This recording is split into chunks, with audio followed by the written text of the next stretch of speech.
Ladies and gentlemen, welcome to the Square Circle Podcast. I am your host, Marie Shadows, and on this episode of the Square Circle Podcast, I will be reviewing AEW Dark and AEW Dynamite that aired on TNT Network on June 2nd and June 3rd. I would like to take a moment to thank everybody over on the social media side, especially Twitter. You guys have been super amazing by sharing my content, retweeting it, and also having civil conversations with me in the replies. That is all I ask for. I ask for just civil conversations so that way we can understand our point of views and not blow up at each other or become angry because my comment doesn't sit well with your comment or your way of thinking. The wrestling community should be a lot more positive and the wrestling community should be a lot more fun. There's no need for any toxicity or any type of negative comments just because you don't agree with someone else's opinion or someone else's idea or someone else's thoughts. Not everybody has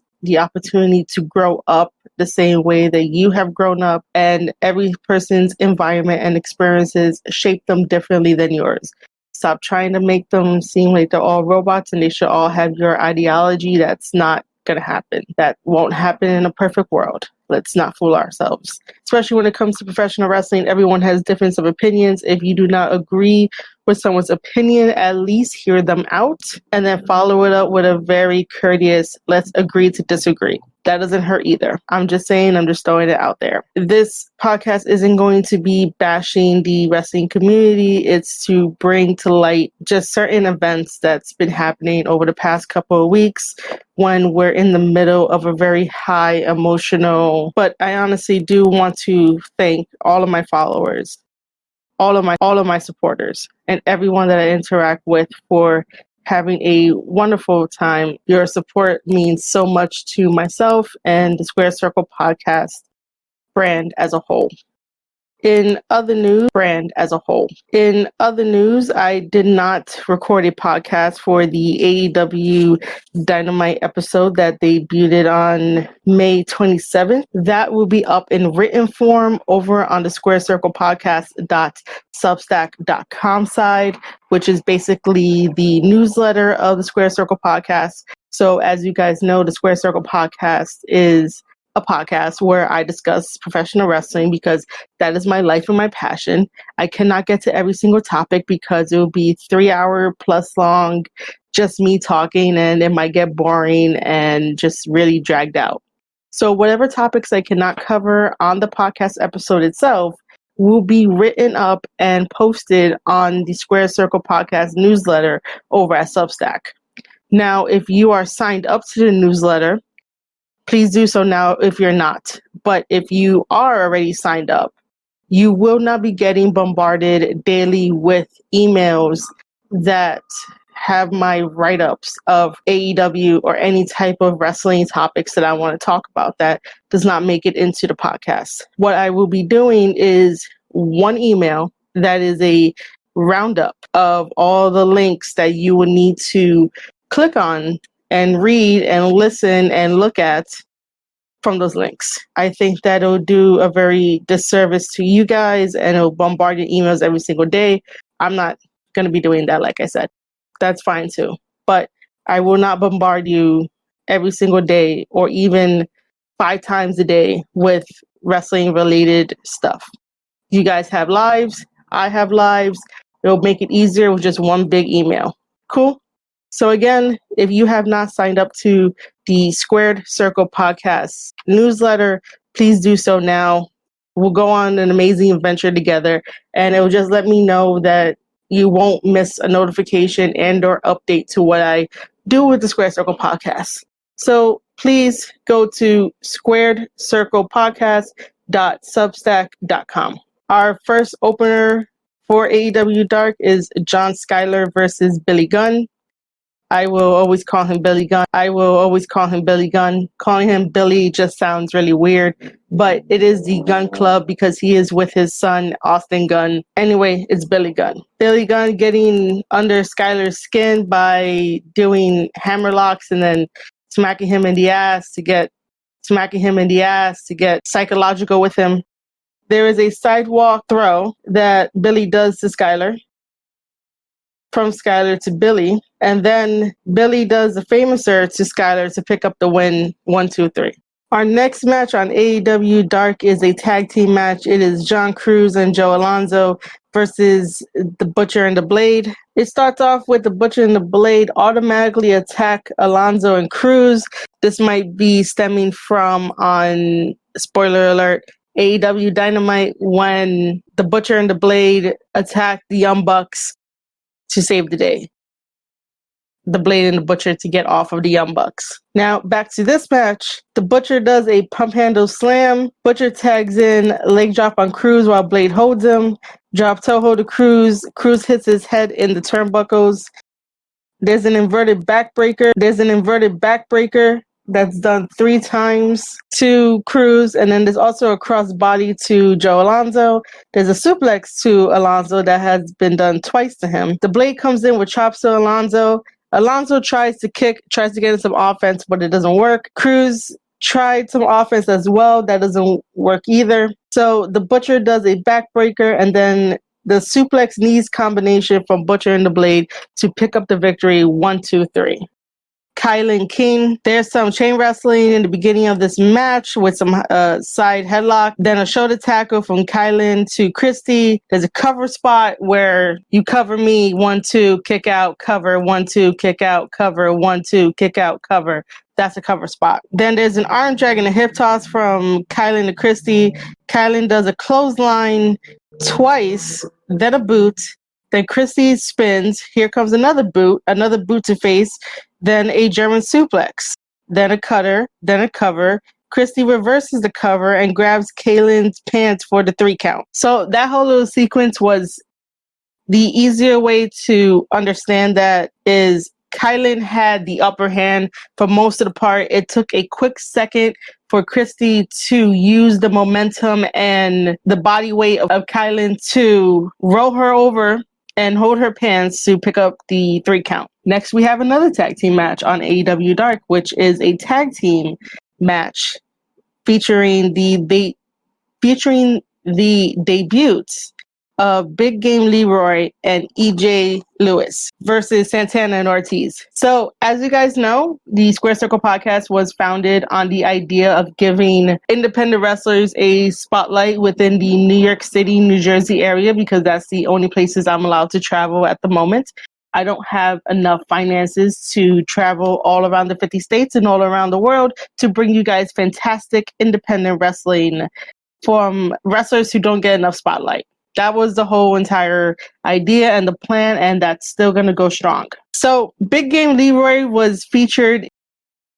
He is seen leaning on the fence playing his Nintendo Switch, and on the indie circuit, he's known to fight with the Nintendo Switch, and he is a huge gamer, and this is the first time that I got introduced to Big Game Leroy in a match. For EJ Lewis, I have seen him around the indie circuit. He is a very well-talented wrestler, so be on the lookout for him and also Big Game Leroy on the independent scenes. I do not know what happens after this match or even after them being in the mini movie with Private Party. Who knows? Why this match was automatically one-sided for reasons I don't know why. Santana and Ortiz had a very aggressive side to them. I understand that Santana and Ortiz had a very aggressive side to them. I understand that Santana and Ortiz lost along with the rest of the Inner Circle members at the Stadium Stampede match in Double or Nothing. However, I don't know why they didn't give them a chance to fight back. That they just decided to be really mean to both Big Game Leroy and EJ Lewis. Shout out to EJ Lewis for taking most of the bumps. So this is how the match went. Santana stomped the Nintendo Switch out of Leroy's hand. By that time, I think they also knocked him out. He was out of the match for a little bit. Santana throws EJ across the ring. There's a tag team combo. Shoulder tackle from Santana to EJ. Running senton Ortiz to EJ. And then the step-up senton on EJ from Santana. Ortiz comes in with 2 suplexes and a side suplex to EJ. Ortiz comes in with a Guri special on EJ where Santana continuously chops EJ's chest. Ortiz then decides to release EJ. Santana kicks EJ. EJ trying to get some offense in, but it does not even work. Santana with a super kick. Ortiz with the Michinoku driver, and then Santana middle rope moonsault. There is a Liger bomb face plant combo into the turnbuckles. There's a running cannonball to Leroy, which is done by Santana. And then both Santana and Ortiz do the street sweeper to pick up the victory for this match. It was very fast-paced, very one-sided, and I think that they should have at least let Big Game Leroy and EJ Lewis get some offense in to show what they're made of. Even watching the match, I was just like, in this match for no reason. Without looking, and these guys like you're super should powerful. Have some offense. But then again, I do understand that they're playing characters and that they need to be angry due to the recent losing events particular and stuff like that. Jobbers. But because they didn't get much offense, and they didn't get out looking like you're super powerful. But then again, Big Game Leroy and EJ Lewis are there for being, in this particular instance, jobbers. Because they didn't get much offense in, they didn't get their moves in, they didn't get themselves over. You know who they are based on Private Party and the mini movie, which is cool. You know who they are, but like in-ring wise, you don't know who they are. You don't know why Big Game Leroy plays his Nintendo Switch while he's in the match. You don't know what EJ can do that can surprise you to cheer for him, you know.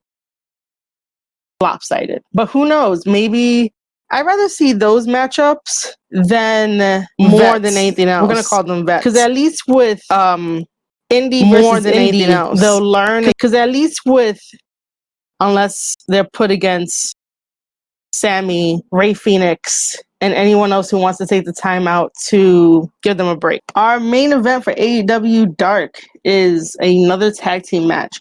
Brandon Cutler teams up with Peter Avalon to take on the Natural Nightmares, which consists of Dustin Rhodes and QT Marshall. Both Brandon Cutler and Peter Avalon are on a 12-match losing streak, respectively, in singles competition. However, in the tag team department, that is one territory they have not tried yet, and I like the idea of putting them together as a tag team to see if they can cope together and what new stories can come out of this whole entire rivalry that they have. If you guys do not know, write-up of AEW Dark on squarecirclepodcast.substack.com.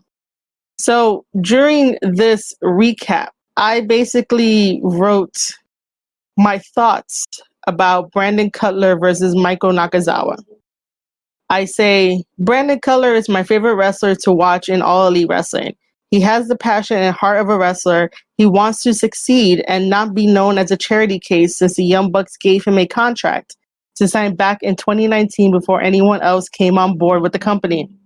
I never saw Brandon as a charity case. He's living and loving life in a profession he's always considered to be everything. He took a break to start a family, and through watching the Young Bucks juggle fatherhood and husband duties while being out on the road, he realized he can do it too. With AEW's schedule, he's able to fulfill all duties, even cameraman for Being the Elite.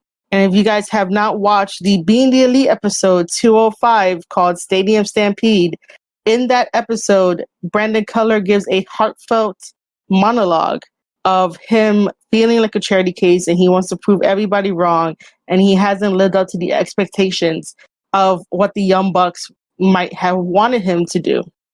Loss streak on AEW and he's not even in the rankings. It is very powerful and very emotional. Wrestling takes, hot takes, nice takes, love takes, romantic takes, professional wrestling takes. Please sign up to the newsletter, squaredcirclepodcast.substack.com. For this tag team match on AEW Dark that aired on June 2nd. It starts off with some fast-paced action between Brandon and Dustin. They go counter for counter for counter. There is a high hip toss by QT to Peter, then an elbow strike. QT catches Peter's crossbody. QT does a suplex to Peter. QT running rope to rope while shoulder tackling Peter. There's a top rope double axe handle move on Peter from QT. From there, we get Leva inserting herself, being a distraction by grab QT's leg. QT goes out to the outside and slaps Leva's book out of her hand. This makes Leva very upset. Peter does a tope suicida. Peter does a big leg lariat to QT, then punches him in the stomach. There's an enzuigiri to QT from Peter. Then a senton to QT. There's between Dustin comes in with some offense to Peter. The Manhattan drop. Peter comes in with the double knees to Dustin's back. There's a springboard elbow to Dustin.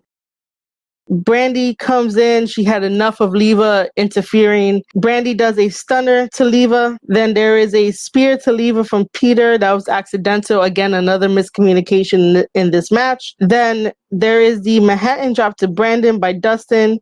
Then a Canadian destroyer that Dustin does onto Brandon.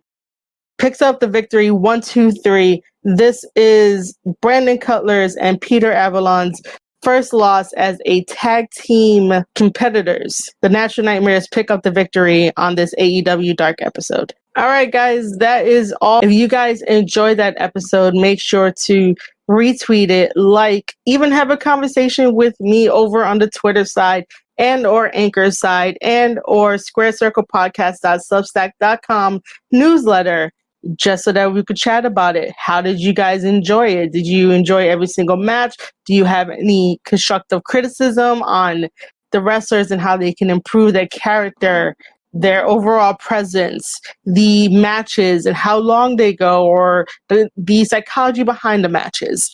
I'm here to have a conversation with you guys. Nothing has to be toxic. Nothing has to be negative.